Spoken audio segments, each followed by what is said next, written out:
Tadi saya baca berita Ibu Ida, ngomong di mana gitu, mungkin wartawan kali ya mengambil Hmm. potongan dan sebagainya, Hmm. masalah tentang upah PHK. Di mana upah PHK itu tadinya harusnya 30 kali lebih, lalu turun menjadi 25 kali lebih, benar tidak Bu? Karena saya baca berita itu, Ibu mengatakan hal tersebut, Pesangon pesangon PHK. PHK. Kok diturunkan PHK itu? Iya, Mas Dedi. Ini Saya mau merugikan ini Bu. iya, begini Mas Dedi. Saya mewakilkan SJW. Ini saya akan jawab tentang ketentuan pesangon. Jadi prinsip dulu yang mau saya sampaikan.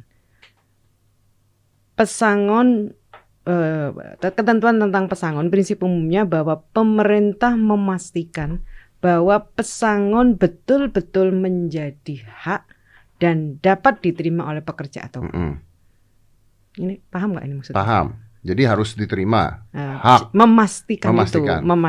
Tapi diturunkan kan Bu? Selama ini 32, apa diterima? Tapi kan aturannya ada 32. Okay. Apa diterima dulu?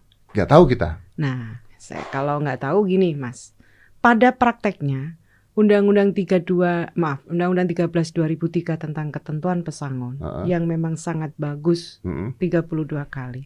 Pada prakteknya hanya 7% yang mengikuti ketentuan Undang-Undang 13 2003 tentang pesangon ini. Kan ada undang-undangnya Bu.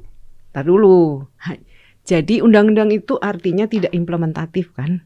Karena hanya 7% dari perusahaan yang ada yang mengalami pemutusan hubungan kerja, 7% yang komplain yang mengikuti ketentuan. Baik, saya ngerti. Ada 27 yang mereka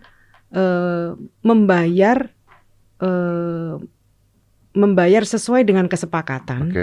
Tapi di bawah ketentuan Undang-Undang 13 2003. Boleh, nggak ada hukum ya?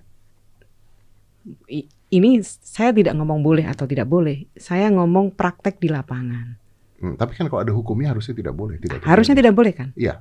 Kenapa? Karena ternyata perusahaan tidak memiliki kemampuan untuk membayarnya kan? Karena dianggap terlalu tinggi. Nah, pemerintah kan nggak ingin seperti itu.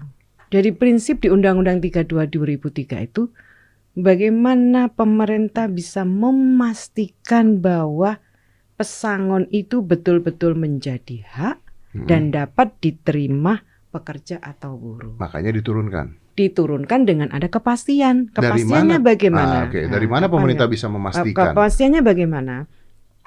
25 itu 19 kalinya dibayar oleh pengusaha, 6 kalinya dibayar melalui skema program jaminan kehilangan pekerjaan.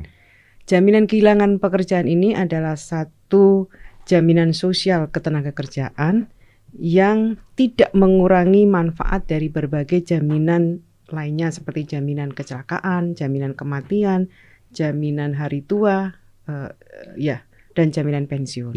Apa manfaat dari JKP ini? Manfaat dari JKP ini pekerja mendapatkan cash benefit selama 6 bulan. Kira-kira 6 bulan ya, nanti akan diatur 6 bulan. Kemudian mendapatkan vocational training dan mendapatkan akses penempatan. Itu kan yang dari pemerintah. Nah, tapi kan gimana Anda menjamin yang perusahaan yang 19 kali itu kan tidak bisa, sama aja Bu. Yang 19 kalinya dibayar oleh perusahaan. Jadi yang dibutuhkan oleh teman-teman yang mengalami PHK itu adalah dia punya bekal untuk dia bisa survive, dia dan keluarganya. Makanya ada cash benefit. Yang dibutuhkan oleh teman-teman yang mengalami putus hubungan kerja itu adalah bagaimana dia punya kesempatan untuk bisa bekerja. Yang jika pekerjaan yang lama dia tidak mungkin kembali pada pekerjaan yang lama, pindah kepada pekerjaan baru yang membutuhkan skill dan kompetensi baru, maka dibutuhkan skill dan reskilling dan upskilling atau reskilling. Kemudian yang dibutuhkan adalah bagaimana dia bisa bekerja dengan terbukanya akses pasar kerja yang dibuat oleh pemerintah. Tapi tidak menjawab bagaimana memastikan perusahaan memastikan perusahaan tentu saja ketentuan sanksi yang memaksa perusahaan untuk. Ada sanksinya? Ada nanti sanksinya diatur. Jadi ketentuan sanksi akan diatur sebagaimana ketentuan Undang-Undang 13 2003. Jadi kalau seandainya nanti si pegawai ini tidak dibayarkan, mereka bisa melaporkan? Ya pasti bisa. Nah, dari dulu kan ya bisa. Dia bisa. Nah, yang di samping jadi satu nanti akan law enforcement-nya akan ditegakkan. Kemudian pemerintah juga menyiapkan cash benefit-nya melalui program JKP. Jadi semua lini ini kita jaga agar tadi sekali lagi prinsipnya adalah bagaimana pemerintah bisa memastikan bahwa pesangon itu betul-betul diterima yang menjadi hak. Jadi memang betul diturunkan, tapi dipastikan dibayar dibandingkan itu besar tapi tidak terbayar gitu maksudnya. Kira-kira begitu. Oke. Artinya nanti akan ada law enforcement ya ketika perusahaan ada tidak law membayar. Enforcement dan ada jaminan kehilangan pekerjaan melalui program JKP tadi. Oke. Berarti kita akan ini kita nggak bisa menilai sebelum kita melihat apa yang terjadi ke depannya gitu Bu ya. Iya, ini Mas Dedi, beri pemerintah waktu untuk berikhtiar. Kita yang namanya pemerintah kan harus berusaha ikhtiar ya, berusaha mencari yang terbaik. Tentu saya mau sampaikan prinsip yang saya pegangin juga sebagai orang NU itu ada kaidahnya begini, Mas Dedi. Al-muhafadzatu al-qadimi sholih wal akhdhu bil jadidil aslah. Jadi ambillah yang baik, pertahankan yang baik, dan ambillah sesuatu yang lebih baik yang memberikan kemaslahatan. Jadi Undang-Undang 13 2003 dinamika ketenagakerjaan sedemikian rupa, maka hal yang baik yang sudah diatur di Undang-Undang 13 itu kita pertahankan, tapi kita mengambil prinsip-prinsip baru, ketentuan-ketentuan baru yang lebih baik lagi. Ibu berani mengatakan bahwa ini pasti lebih baik? Ya, salah satu contoh, ini ikhtiar. Kan berusaha ikhtiar. Tentu kan ini pemerintah ketika melakukan ini kan berdasarkan kajian, Mas Dedi.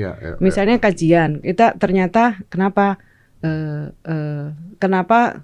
tidak implementatif? Karena tidak ada kemampuan ke pengusaha untuk membayarkan itu. Kenapa tidak mampu ya? Karena ya kemampuan ini kan juga kemampuan rata-rata perusahaan di dunia juga. Ya semuanya lagi nggak hanya karena COVID sih. Kemampuan perusahaan untuk pesangon yang sebesar ini kan memang tidak di atas rata-rata pesangon pada umumnya negara kan. Dan nyatanya memang tidak. Gitu. Nyatanya memang kita tidak mampu. Buktinya tadi yang saya sampaikan tadi.